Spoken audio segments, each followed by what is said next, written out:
Niro's building a $1 billion studio. How is that going to make money? What's the business plan? Is it over 30 years?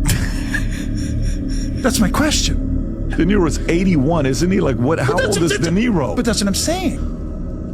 In the rating system of Hollywood, PG-13, rated R, which rating is the most profitable? I would say PG. Wrong. It's G. The children's films that are animated stories like Cinderella are the most profitable in all of Hollywood, and yet they're 30% of the production. So why would the system make 70% of something that doesn't make as much as the 30%? Why? Because it's spiritual. Because the devil runs Hollywood. And he wants that negative 70% to teach your kids all these other things. But the 30%, which makes the most money, is happiness and loving your mom and dad, and they make the most money. Why would Hollywood make less of the most profitable?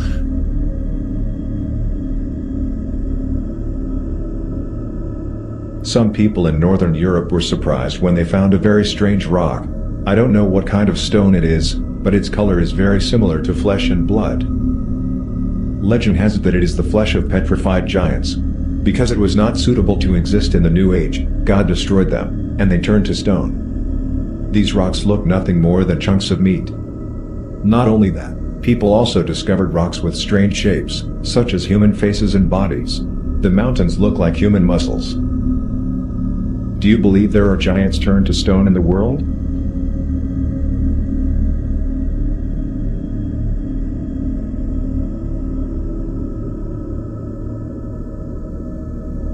Those 47, even if the pancake theory were true, those 47 steel beams should have been sticking up at least several hundred feet into the air. Just like the old photographs, where sometimes the 78 records would collapse, the spindle's still sticking up in the air. We should have 47 spindles still sticking up in the air. The system wasn't built for you to win. You went to school to memorize facts you never use. You were trained to raise your hand, wait your turn, and follow instructions. Then they told you, get a job, work 40 hours a week, give half of it to tax, retire at 67 if you're lucky. That's not a life. That's a script. And most people don't question it because they're too tired from living it. But once you see it, you can't unsee it. That's when you realize freedom was never going to be handed to you. You have to build it. And that's why I teach digital products, because ownership is the only way out. No boss, no begging, no clocking. You move different when you know the system was never designed to serve you. It was designed to use you. Break the script or stay stuck in it.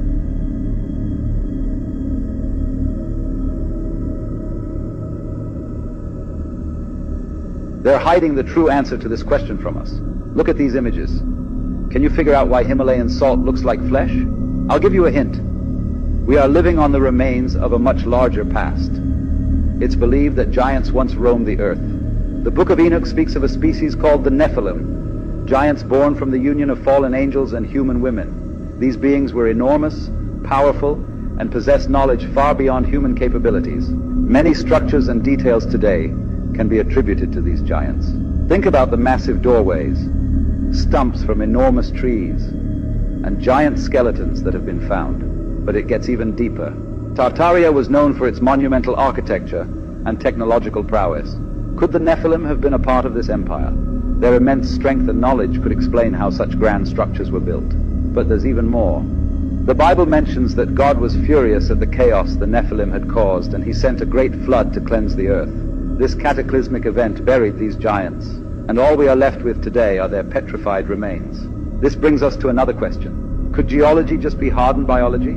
Over millennia, their bodies have fossilized into the pink salt we know today. It's no wonder this salt is known for its mystical and healing properties.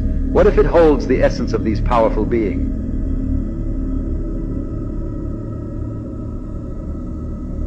Yeah, there you go. Joe, thank you. And I just want to say how much I appreciate Puff Dan for doing the kinds of work that he's doing, because he doesn't have to do this. But this is part of what is important about giving back. We applaud you, and I want to apologize for not sweating, but I do this so much. I'm so cool. I just want y'all to see everybody I'm interviewing is sweating. I'm not even touching my brow. I'm so cool, and I want to apologize. I ain't trying to make you look bad or nothing like that, but I'm just so cool. We T-shirt. I tell you, if he was wearing one of those fancy designer clothes he's designing, he'd be sweating just like me.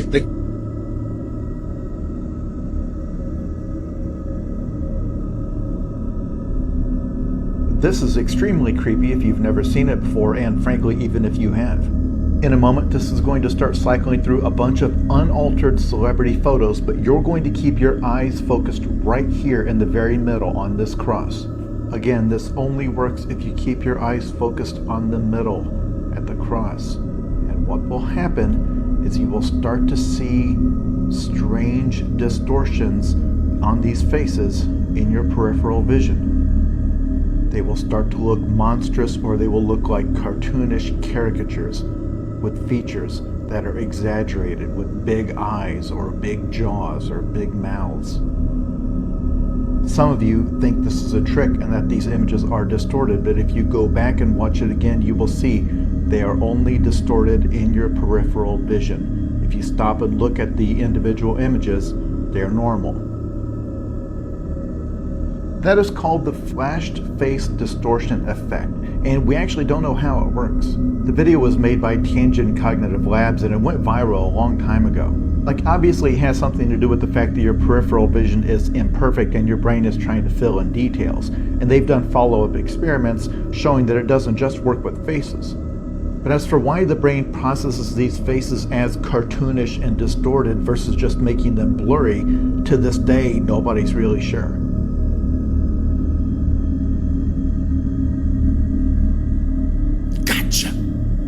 Got you, Jay-Z. Who's this? Ha! Who is this? Her name is Sonia. But check this out. I got you, Jay-Z. Jazzo knows. Jazzo knows a lot. Could that be the reason why he's no longer a part of your entourage, a part of your group? That was your boy. What happened? Oh, we know what happened. What's up with him right here? Something's going on with Jay-Z, guys. But the fact that he thought we wouldn't find out about Sonia, we know what's going on, Jay-Z. Jazzo knew before anybody. And Jazzo was tired of playing the games that you were playing. Dame knows. I mean, look at Dame. Look at Jay-Z. He looks like he doesn't want to be there. He looks like he doesn't want to take a picture with him. Same face in this picture. What's going on with Jay-Z, guys? Shh! Shut up! I knew it. As always, entertainment purposes only. I'm just playing around just showing pictures of Jay-Z since way back, that's all. I don't know, guys. Let me know what you think. You know Sonia? You know who that is? I'm out.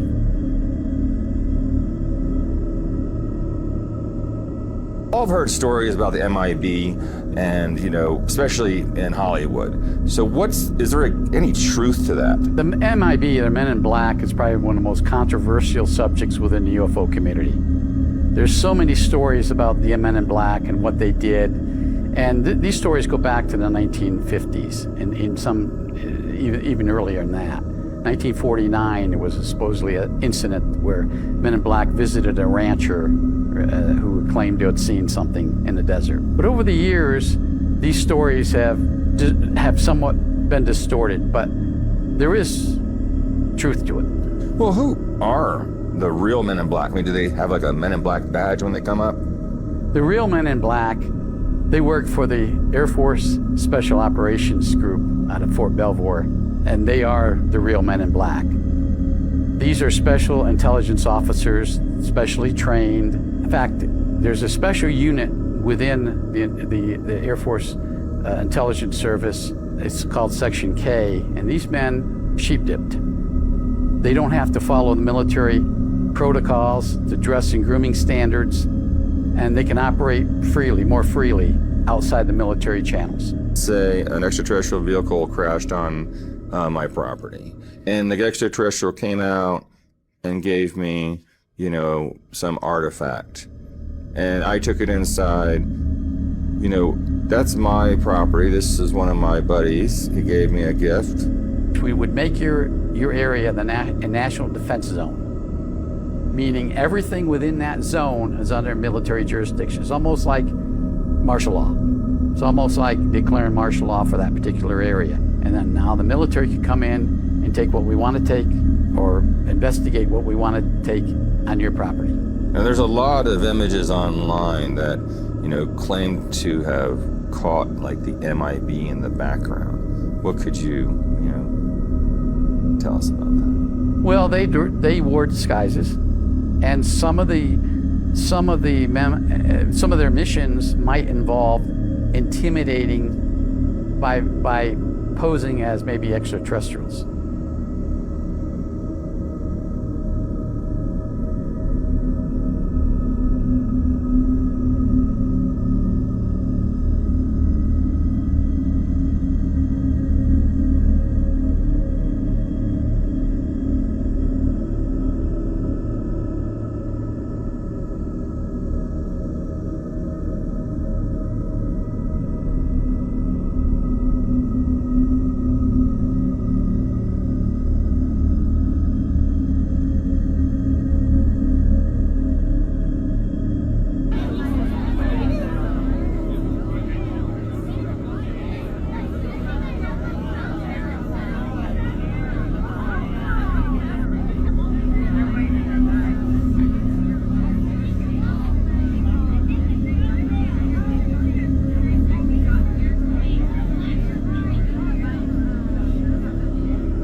Gyroscopically balanced, and with thrusters at key points around its body, it is capable of instant changes of direction.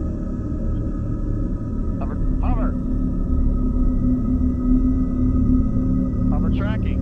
Hover. Roll. All right. No airplane could ever catch this machine.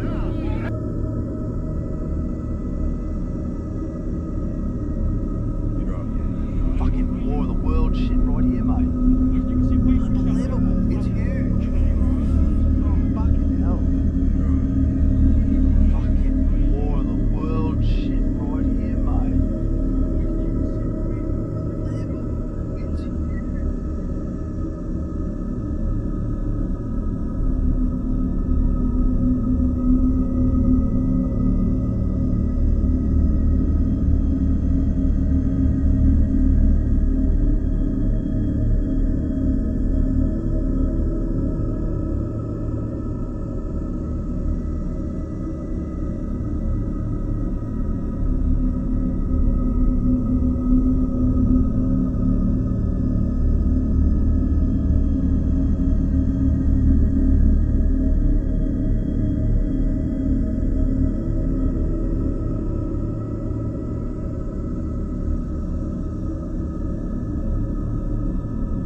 US Navy chief called Tim Gallaudet has come forward on the UFO topic, and I quote him here. This is going to change the arc of human history. The fact that we're not alone in the universe and that a higher order non-human intelligences are visiting us and interacting with us, whose intent we are really unsure of still. Check this out. Former Rear Admiral Tim Gallaudet served as the Navy's chief oceanographer and meteorologist, and as acting administrator of the National Oceanic and Atmospheric Administration. Why'd you take part in that? And of the voices in there, are you convinced that these are credible folks that are really coming forward for the first time? All those folks are credible, Brett. They're all colleagues of mine. I've worked with them for years. This is going to change the arc of human history. The fact that we're not alone in the universe and that higher order non-human intelligences are visiting us and interacting with us, whose intent we really are unsure of still. That's just mind-blowing. How many people know this? This has been an 8-decade cover-up. The total list has to amount to 100 or more. In 2015, Gallaudet was commanding personnel during a naval exercise off the East Coast when he received an email warning of near mid-air collisions. Attached was a video of the suspected threat. Gallaudet says the next day the email disappeared from his account. The Pentagon would eventually declassify the video more than 5 years later. The Navy is sitting on a trove of UAP video data that they're not releasing. So we have Tim Gallaudet coming forward saying that he had this Tic Tac footage, right, and it appeared on his email and then it vanished. How many other times has people had this same experience probably happened in the chain of command, in government, and told to shush? And like he said, the Navy is sitting on a treasure trove worth of footage and evidence of weird things going on. Now we had Cole Nell come forward and he was talking about basically the US has retrieved UAPs and non-human biologics. And we had David Grush come forward and he was saying his stuff about the same similar topics that Carl Nell was saying, and the fact that he has been threatened multiple times, right? This is getting wild, mate. There is more and more people coming forward, and with the age of disclosure being released, it's just basically, I feel like it's opening Pandora's box a little bit, mate. Holy moly.